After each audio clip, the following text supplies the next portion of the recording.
Hey there guys, welcome back to Victor Vector's Garage. Today we're going to be talking a little bit about storage protection on the 3/4 ton diesel project. Let's get into it.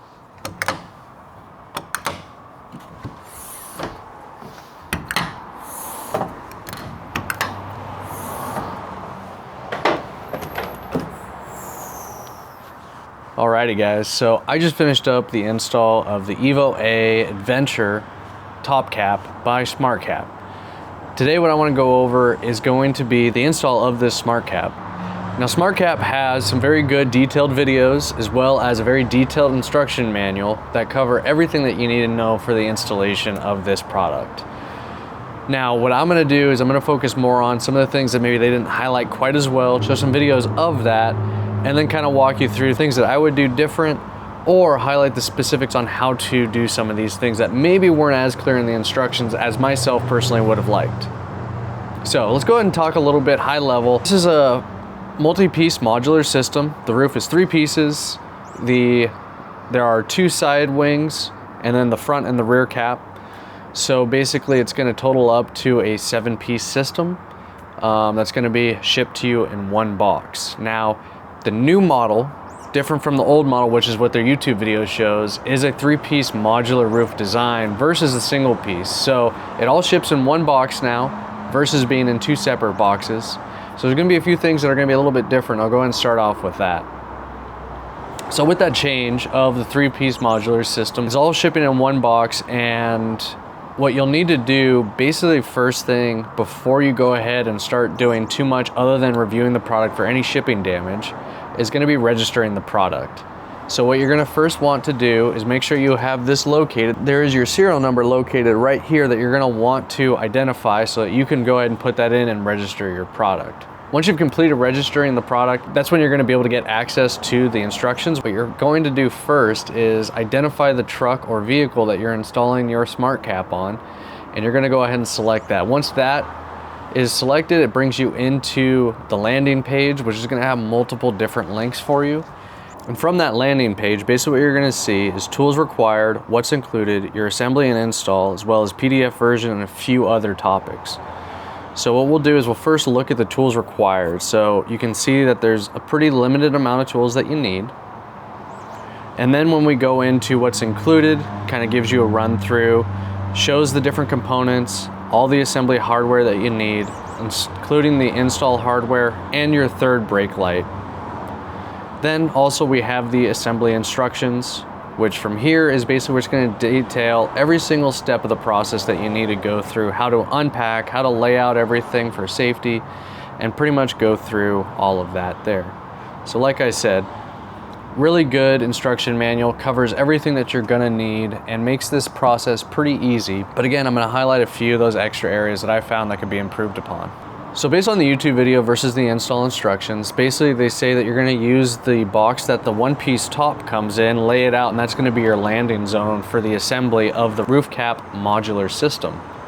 Now in this case, you don't have that separate box, so what they actually instruct you to do is take all the dividers out, or at least some of them, and lay out a platform that's going to be able to house where you're going to be building up your modular system from. With that, then you're also going to take the 4 corner pieces out, lay those out, and then what you can do is you can then unload the center and the 2 side roof panels.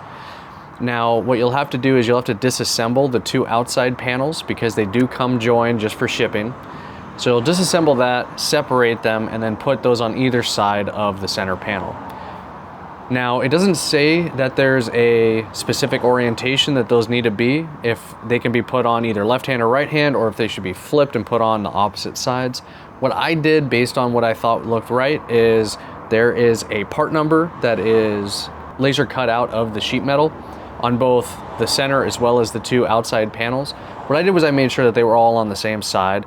It may be symmetrical that you can put them on either side, but that made sense to me, so that's how I proceeded forward. So to keep this a 2-person job, which is what they say for the majority of the install up until the point of have to put it onto the bed of your truck, I found that you're gonna need to have some boxes, something with some decent weight and that has some decent structure to it that you can lean up the side gull wings to as you're going through and doing the assembly of the fore and aft cap pieces. So basically what my girlfriend and I ended up doing was we used a black and yellow, one of those 27-gallon totes that you get from Costco or Home Depot. And I used some of the foam padding that each of the panels came in. I layered that up so it gave a nice soft landing surface, and I sort of used that to be able to hold up that one first gull wing so that it doesn't fall away, so that we could then proceed on installing the forward side of the roof cap. So then the next thing that we ran into is that they stated that the hardware that you need is actually inside the fitment kit. However, come to find out that all that hardware is actually pre-installed to the fore and the aft panels. So you'll have to end up disassembling all of that before you can go ahead and install the front and rear panels. I would highly recommend that you remove all of those fasteners before you go and start doing the installation. Now, I'll also mention, so as you were putting on all 4 of the vertical pieces off of the roof structure, I did end up determining that there was 2 fasteners that I found to be switching the orientation on. Did help out a lot. So that area is located down here. So basically the side with the lift gate, with the gull wing and the rear, the very lowest fastener, or in this case when it's upside down, the highest fastener closest to you. I found that reversing this one actually allows for the wrench to get in there onto the fastener much easier. So I'd highly suggest that you swap that orientation there. So then the next thing to mention is after you finish up the assembly, you need to go ahead and clean up the surface and prepare to lay down the D-rubber, which is going to be the seal that goes around the entire edge of the bed and the roof cap so that it keeps water from flowing in between. So one thing that I ended up running into is that some of the foam gasket that is between the panels when you join them was overlaid, and it was extended onto where I'm going to be laying out the D-rubbers. So I did end up finding out that you have to kind of rub that and roll it back, and then I just cut that off with a blade knife real quick. That created the right surface that I need to be able to lay down the D-rubber and not have any gaps or anything there to have to worry about any water leaks or intrusion events. And then as far as cleaning goes, basically what I did for prep there is I just used isopropyl alcohol and a blue rag, went ahead and wiped down everything before laying down the D-rubber. The instructions also state to put down a 3 to 4 inch layer of super glue on both this side and this side. I would suggest don't go too heavy. I went too heavy and it ended up not being too adhesive. So I ended up having to put some weights down and weight that down so that it would be able to seal up and dry correctly. Otherwise, basically what happens is the super glue is going to dry up on either side and you lose the tackiness of the seal in the first place. So this is meant to just help out.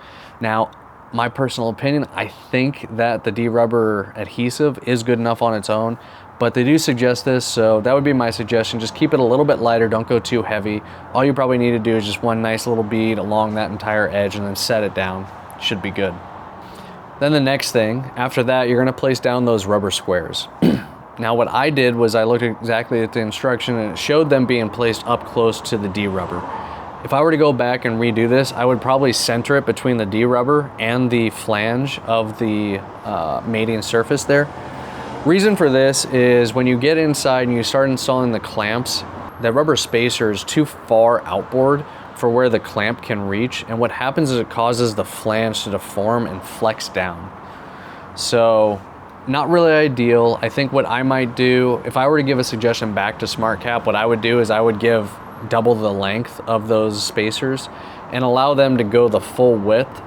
Now, obviously you do still want to have those not all the way to where the flange edge is, but somewhere centered on the roof cap. Main reason for this is because the structure and the strength on the bed rail is further to the outboard, so the outside of the bed versus the inside of the bed. Because basically what happens is it comes in and it just goes down. There's no structure there. The structure only goes maybe about halfway along the entire bed rail. So by pulling it in a little bit will get you a little bit better clamping, and it won't have the SMARTCAP flange flex as much.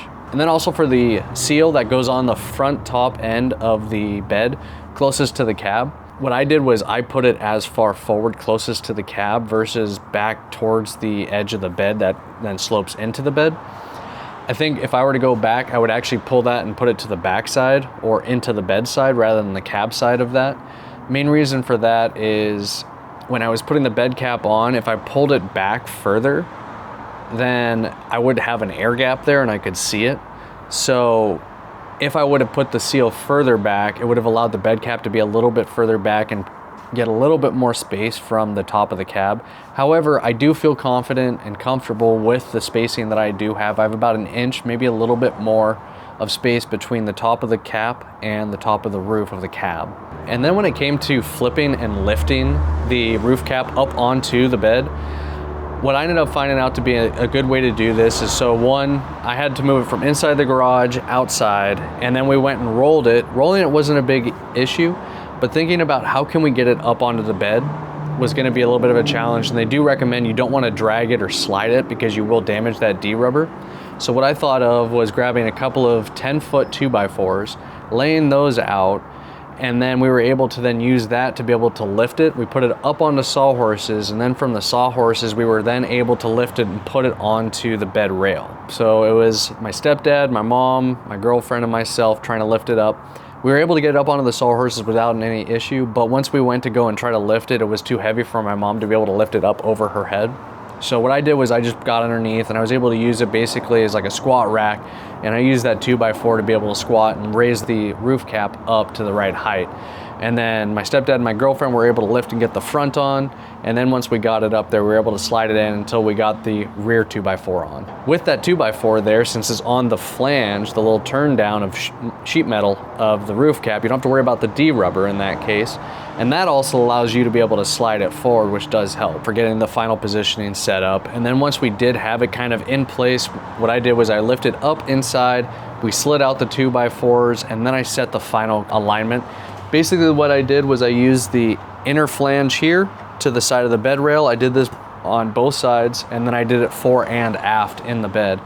This enabled everything to be able to make sure that everything was nice and aligned properly, left, right, and then we just sort of guesstimated and looked from where the D-rubber was on the front seal as well as on the back of the tailgate and set our fore aft positioning. So the one thing that ended up being a little bit different than what the instructions showed is they say to take some of the pad that you use to protect with the clamp on the top of the rail surface here, and they say to put that under on this rear side. You need to have a 1/2 inch gap here for the proper actuation of the tailgate to be able to go up and down and not be tearing the rubber off. So they said just to use one of those shims on either side. I ended up having to do 3, which is almost doubling the thickness of the rubber spacer that is in the rear. So I'll probably end up looking into coming up with a different solution for that, but I was able to get it so that it was within the tolerance that needed to be for proper functionality. So the last thing what you're gonna need to do is tap into a lead underneath that's part of the wiring that goes to the trailer connection. So there is underneath a wire that's held out separate, and there's a tag there that says for high mount third brake light. So what I ended up finding that needed to happen is I have to drop my spare tire so that I'd have enough access to get in there with my electrical tools to be able to cut and then put in the butt splice and splice in the wiring that's gonna jump up into the SMARTCAP to be able to connect for the third brake light. This was a little bit of extra work there than what was kind of detailed in the instructions, but I felt like this was the best and cleanest way to be able to get in there. So that, guys, is gonna wrap up everything that I have for additional suggestions in addition to the installation instructions that they provide, as well as the videos that they have uploaded. So I hope that this video proves to be helpful to you guys. If it did, please hit the thumbs up button, give this video a like. If you have any questions, comments, or other feedback, go ahead and drop that down in the comments section below.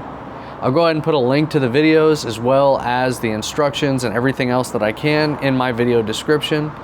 And for all of you that are returning subscribers, really appreciate you guys hanging out with me, checking out my videos, and continue to support the channel. And if you're new to the channel, new to this video, please think about subscribing. It definitely helps me out with growing. I think we're gonna wrap up for today. I'll go ahead and put in another video that's gonna go a little bit more over the functionality, some of the things that I like, more of my first impressions of this SMARTCAP Evo A Adventure. And yeah, we'll see how it continues to adapt down the road. So with that, guys, we are Victor Vector Garage. We are taking on these builds and the trails built direction and magnitude. All right, guys, have a good one. I'll catch you next time.